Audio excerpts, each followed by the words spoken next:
biasanya kalau saat-saat tertentu dia muncul. Nah, apalagi kalau ada orang yang sifatnya jahat, itu pasti dia akan ngamuk gitu loh.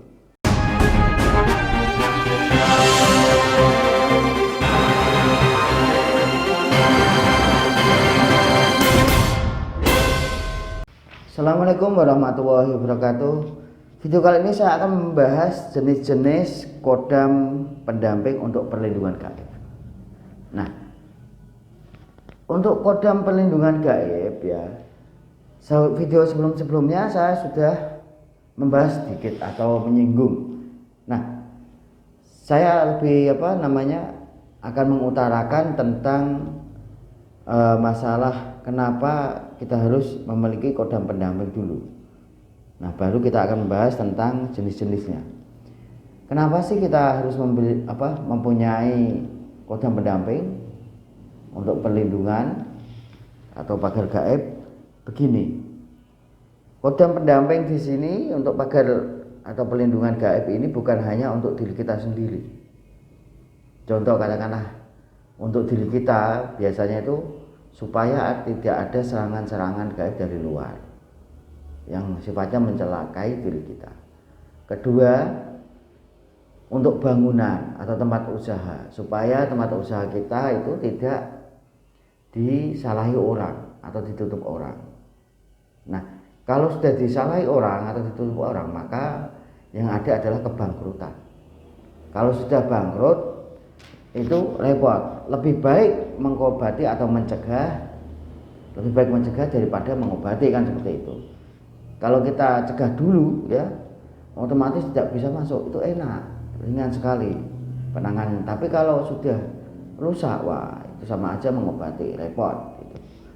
Nah, tempat usaha ini bisa macam-macam, bisa toko, perusahaan, ataupun tambak seperti itu bisa. Pertambangan bisa. Nah, dulu orang-orang zaman kuno ya menggunakan kodam ini untuk perlindungan itu yang dalam tempat usaha. Contohnya adalah dia memiliki tambak. Nah, yang pernah saya lihat waktu kecil, dia memiliki tambak. Nah, di tambak ini ada orang yang mau mencuri ikannya, maka kodam pendamping ini ya akan menakuti.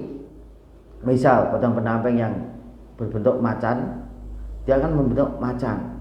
Nah, akhirnya ketakutan. Nah, setelah ketakutan otomatis kan lari. Nah, setelah itu paginya, itu kan keadaan malam, paginya itu kodam akan membisiki sama pemilik itu. Nah, dia menceritakan bahwa semalam itu ada orang yang hendak mencuri ikan, tetapi ditakut-takuti, setelah itu lari. Nah, dulu juga pernah waktu saya ke sawah ya, itu kan waktu kecil sering kan, waktu di pedesaan itu kan belum ada untuk pompa air yang berbentuk diesel itu belum ada. Jadi kita pakai nimbo, istilahnya seperti itu. Nah, pakai wakul, terus dikasih bambu, terus kita nimbo kalau malam. Nah, ketika itu saya melihat ada sosok ular yang besar sekali. Untuk panjangnya itu lebih dari 10 meter dan ukurannya itu besar banget. Kalau dengan badan saya lebih besar lagi. Nah, setelah saya cek atau saya teliti, memang alhamdulillah waktu kecil sudah memiliki kepekaan kan. Nah, setelah saya cek, saya telusuri, ternyata dulunya itu sawah itu punyanya istilahnya bayan zaman dahulu lah. Sedangkan bayan zaman dahulu kan bukan digaji, tetapi istilahnya dikasih sawah selama menjabat kan gitu. Banyak sekali sawahnya. Nah, maka dari itu kodam pendampingnya ya itu ditugaskan di sawah lah, berbentuk ular. Nah, ini biasanya kalau saat-saat tertentu dia muncul.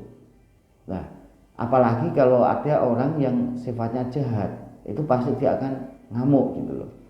Nah, kebetulan memang kalau ada orang asing ya, orang yang belum dikenal dia, maka dia akan muncul. Nah, waktu itu memang muncul.